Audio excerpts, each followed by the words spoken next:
ያው እንደ ፕሮጀክት እስካሁን ድረስ ፕሮጀክት ተቋሙ ከተቋቋመ ወደ 27 ፕሮጀክት የሚሆኑት ፎርማሊ አግሪመንት ገብተን እየሰራን ያለናቸው አሉ። አንዳንዴ የኛ ተቋም ያው ጊዜን ታሳቢ በማድረግ በጊዜ በማስረከብና ተገልጋዩን እርካታ ለመጨመር ሲባል ውል ሳንገባ የምንጀምራቸው ስራዎች አሉ። ውል ገብተን ወደ ስራ የገባንባቸውና ስራ ላይ ያለንባቸው 27 ያስረከብናቸውም አሉ። ከዚህ ውስጥ 27 ፕሮጀክቶች ናቸው። 26ቱ በቤቶችና ህንጻ ላይ ነው። አንድ የመንገድ ፕሮጀክት ደግሞ አለን። የአርባ ምንጭ ከተማ የነጭ ሳር ፓርክ የውስጥ ለውስጥ መንገድ አንዱ የመንገድ ስራ ነው ማለት ነው። ስለዚህ በአጠቃላይ 27 ፕሮጀክቶች ሙሉ በሙሉ ከአሰሪዎቻችን ጋራ ውል ገብተን ስራ የጀመርንባቸው እና ከዛ ውስጥ የተወሰኑትን ያስረከብንበት። በአሁኑ ሰዓት ከኛ ክልል ከመንግስት ወጥተን የግልሉም ጭምር እኛም አቅማችን አዳብረን ለውድድር የሚያበቁን መስፈርቶችን ሁሉ አሟልተን ጨርሰናል። ስለዚህ ከዚህ በኋላ በክልሉ ብቻ እንታጠርም። ይሄ ሴክተር በ2040 በኢስት አፍሪካ ተፎካካሪ ሆኖ ለመስራት አልሞ ራዕይ ሰንቆ የሚሰራ መስሪያ ቤት ነው። ስለዚህ አሁን ከክልሉ ውጪ አይደለም የመንግስት የግሉንም ፕሮጀክት ለመውሰድ ዝግጅት ጨርሰናል። ቀጣይ ተወዳድረን አሸናፊ ሆነን አገልግሎት ለመስጠት ዝግጅት ጨርሰን ያለነው። ከ10 በላይ የሚሆኑ ፕሮጀክቶችን ሰሚት አድርገን አስረክበናል ተገልጋዮቻችን። ቀሪዎቹ ወደ 11 አካባቢ እንደዚህ የሚሆኑት ኦሬዲ ስራ ላይ ወይም ፕሮጀክት አሁን እያከናወንን ያለናቸው ናቸው። የሁለቱን አመት ስናይ በአጠቃላይ 858 ሚሊዮን ብር አካባቢ ያህል በጀት አንቀሳቅሰናል ማለት ነው በእነዚህ ፕሮጀክቶች። ያ ማለት ከግማሽ ቢሊዮን ብር በላይ የሚሆን የፕሮጀክት አፈጻጸሞቻችንን አከናውነናል ማለት ነው። ከውለታ አንጻር ህግና ስርዓትን በተከተለ መልኩ የኮንስትራክሽን ህግጋትን ታሳቢ ባደረገ መልኩ ኮንትራት ዝግጅት፣ ስፔሲፊኬሽን፣ ኳሊቲ ኮንትሮልን የሚመለከቱ ነገሮችን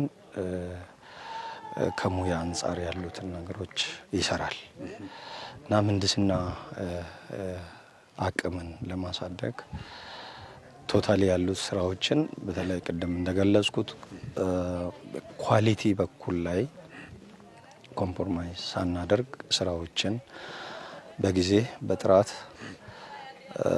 እንዲጠናቀቁ ከፍተኛ ትኩረት ሰጥቶ የሚሰራ ነው የሚሆነው ዘርፋችን።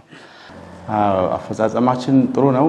በተለይ እነዚህ በፍጥነት መሰራት ያለባቸውና ከክልሉ በተለይ የምንረከባቸው እንደነ መሶብ አይነት ፕሮጀክቶች በከተሞች አስተዳደር ላይ የምንረከባቸው እጅግ በጣም ፈጣን የሆነ ፕሮጀክት አፈጻጸም የሚፈልጉት ላይ ጥሩ አፈጻጸም ነው ያለን። ያው እንደሚታወቀው የኮንስትራክሽን ስራ ከጊዜ ጋር የተገደበ ነው። በተለይ አሁን ባለው የገበያ ተገማች የሆነ የዋጋ ንረቶች ያሉበት ስለሆነ በጥሩ ጥራት እና በጊዜና በፍጥነት ቶሎ ሰርቶ ማስረከብ የድርጅቱንም ሆነ እንደ ሀገር የሚባክነውን ኢኮኖሚም የሚቆጥብ ስለሆነ በዚህ ረገድ የኛ ኮርፖሬሽን የተሻለ አፈጻጸም ነው ያለው። ፕሮጀክቱ በጥሩ ሁኔታ ነው ያለው። እንደ አፈጻጸም ወደ 70% ደርሷል። አሁን ኖርማሊ ስትራክቸራሊ ካለቀ ሌሎቹ ነገሮች እንደምታዩቸው ከታችም ፓራሊ አብረው ነው እየሄዱታል። የብሎኬት ስራውም የፓርቲሽን ስራውም እሱም አብረው እየሄደ ስለሆነ ትልቁ ስራችን እዚህ ጋር ምንድነው ስትራክቸሩ ነው። ስትራክቸሩ ካለቀ ከስትራክቸሩ በኋላ ያለው ስራዎች ቀለል ያሉ ናቸው። ብዙ የሚከብዱ አይደለም። ናይትም በየትኛውም ሰዓት እየሰራን ስለሆነ በዚህ ዊዝን 2 መንዝ ውስጥ እንጨርሳለን ብለን እናስባለን። የትኛውም የመንግስት መስሪያ ቤትም ሆነ ግልም ስራችን ብራንዳችን መሆኑን አውቆ እኛ የምንሰራው በጥራት በጊዜ ትርፋማ ሲባልም የመንግስትን ጉድለት ምንሸፈን እንጂ ሞር እንደ ግሉ ዘርፍ ለትርፍ ብቻ የምንሰራም አይደለም።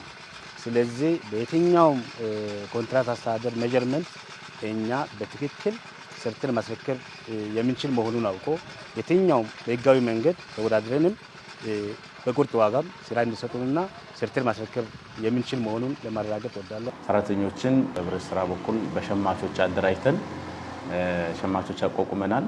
ኮርፖሬሽኑም ይሄ እንዲሆን እስከ 350 ሺህ ብር አካባቢ የሚደርስ ለዚህ ለሸማቾች ድጎማ በማድረግ ድጎማው ማለት እንደ ብድር በመስጠት እያንዳንዱ ሰራተኛ ያንን በተለይ የቤት የዕቃ ፍጆታዎች ገዝቶ ለሰራተኞች በተመጣጣኝ ዋጋ ካቀረበ በኋላ ያንን ብር መልሶ ለኮርፖሬሽኑ የሚመልስ ነው የሚሆነው ማለት ነው። ይሄ አንዱ ሰራተኞቻችንን በተወሰነ መልኩ ያለውን ጫና እንቀንስበትና ለሰራተኞች ምቹ ሁኔታና ምቹ የስራ አካባቢ ከመፍጠር አኳያም ትኩረት አድርገን እየሰራን ያለንበት ነው። በአጠቃላይ ከመቶ ቀን እቅድ አኳያ ጥሩና አመርቂ የሆኑ ስራዎችን የሰራንበት ነው። ከኢኒሼቲቮች ባሻገር